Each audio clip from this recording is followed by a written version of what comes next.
Very often when I go out for a loaf of bread, I see something that just stops me in my tracks.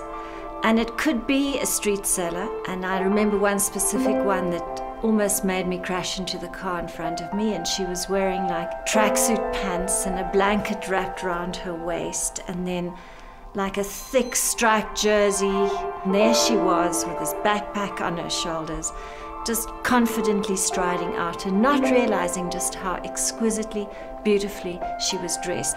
So often one's inspiration does not come from other designers. It comes from being present and just looking.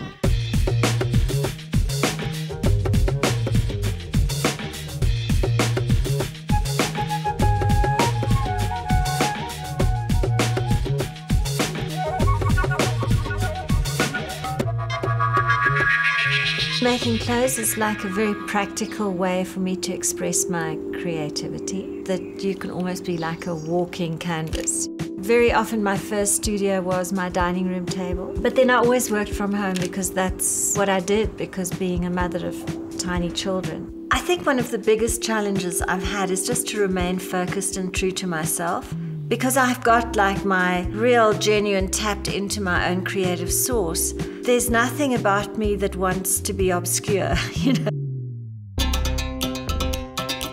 I love doing shows. I mean, it is quite nerve-wracking because you are laying yourself wide open to not just your fans, but to critics. There's nothing bad about just being a one-show wonder, but I'm just trying to tell you that if you really genuinely want to make it a career, then of course you've got to be able to repeat that thing.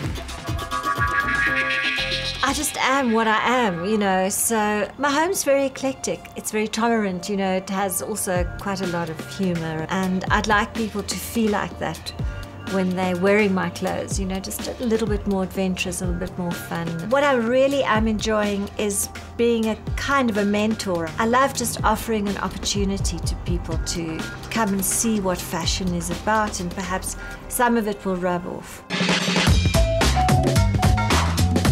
My advice to you would be to set yourself apart from the group, to not conform. Don't try and be a second-hand John Galliano. Rather be an individual.